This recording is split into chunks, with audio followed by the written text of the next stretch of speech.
Hi, today we'll be talking about some image positioning on your blog or on your website.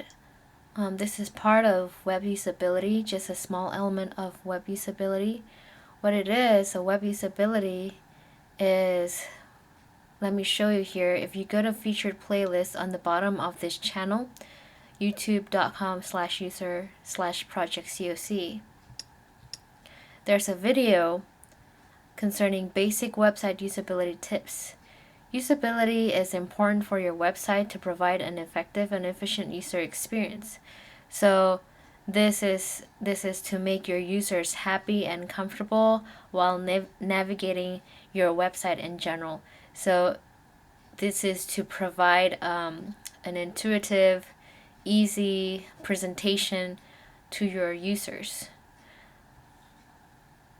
So let me go to a short note of web usability. There are actually three main elements that I will not be talking at length today, but first is the white space. The white space means just the white space, literally, on your website.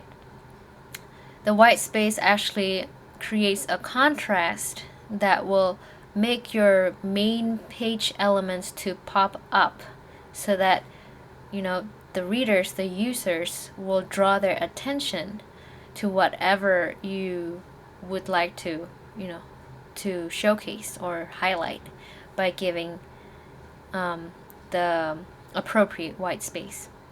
Secondly is length. Length means, if you go to a web page, usually you can scroll up and down.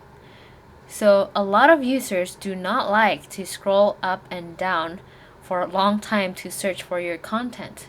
So the shorter the page is, the more convenient, the more effective, efficient, and comfortable it is for the users to look through, to try to find your content and to digest your content, of course. And so the last thing that I would like to talk about is actually consistency. Consistency can relate to your image positioning, or the way you lay out your subpages, or the way you choose your font, just the way you choose your color. It could include a lot of things. But basically, once a user, or I should say, the first time a user visits your website, they would start getting comfortable with your website. So they start learning patterns with your website. And those patterns are the determining factors that make or break a user experience. Because what happened is a user would get used to a certain pattern, but when you suddenly give a sudden change in that pattern, then the user has to adjust their learning or their viewing again and again. So with that, I would like to go straight to examples. First, I would like to show you this on giveUsToday.org. This blog author made a little mistake on this post, so I would just use this as an example of how image positioning can make your blog post looks very awkward. So on this one, as you can see, this white space right here seems a little bit out of place, and the way the text does not wrap the image well also is a little bit off. If you scroll down, the image on the left, on the right, this is pretty good, but as you go down and you see this awkward space right here, you start wondering, does this blog author really know how to blog? I mean, it sounds terrible, but users are not that nice. They have a lot of options online. They have a lot of blogs to go through. So as soon as there's a little something that throw them off, it's not about content. First of all, it's about their viewing comfort. Then it will start raise a question mark in their mind concerning the blog itself. And so you go down and you can see there's an inconsistency between the all the images, the way it's placed. So it's left, right, left, and then suddenly it moves to the middle. Now I would suggest to the blog author to actually maybe minimize the white space when they want to switch to a centered image positioning. It could be a larger image maybe to minimize the white space. It could make it less awkward. And here, of course, this is a very, I would say this is almost look like the blog author has mistakenly placed the image. So if you go down, the overall impression of this blog particular post is not actually that it's not that appealing because of all the inconsistency of the photos. But if I go down here, this one is actually an opposite example. This is actually a very nice image positioning blog post. So you can see this image right here is nicely wrapped with the text, and as you can see, because of this light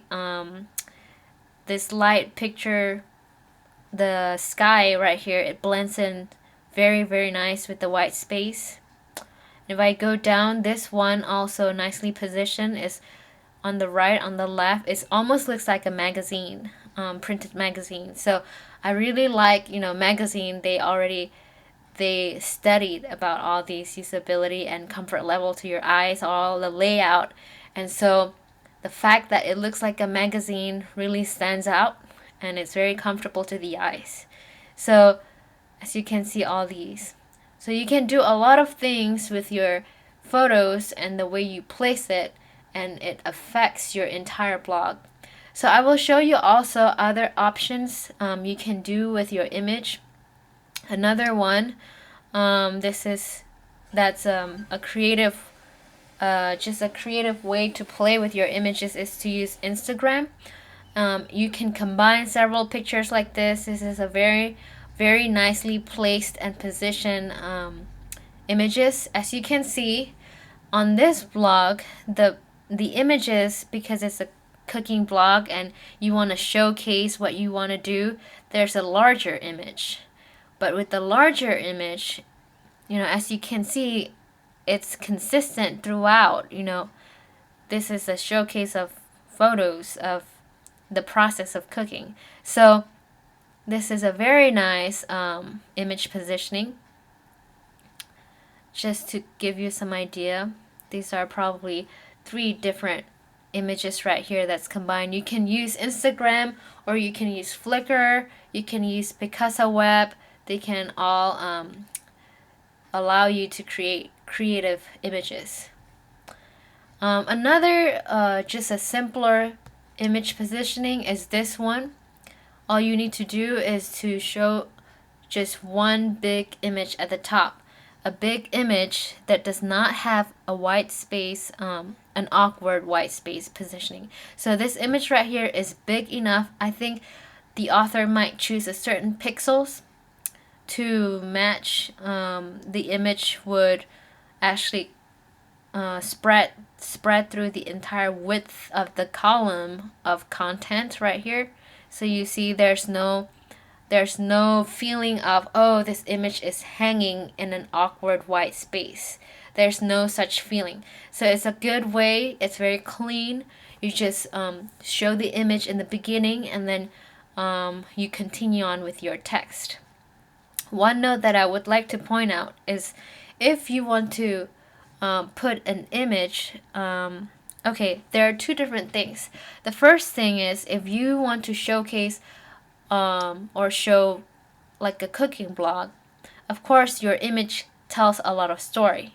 However, if your main emphasis is the text, is the flow of the text, is the content, you're building an argument or something like that, then you do not want to have a large image in the middle of your thought, of the flow of the argument.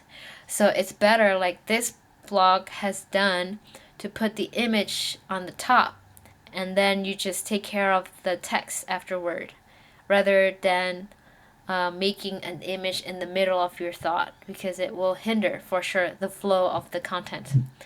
So that's all from me now. We'll just continue with some other elements on how to write a post and how to search engine optimize your blog post at later times. Thank you.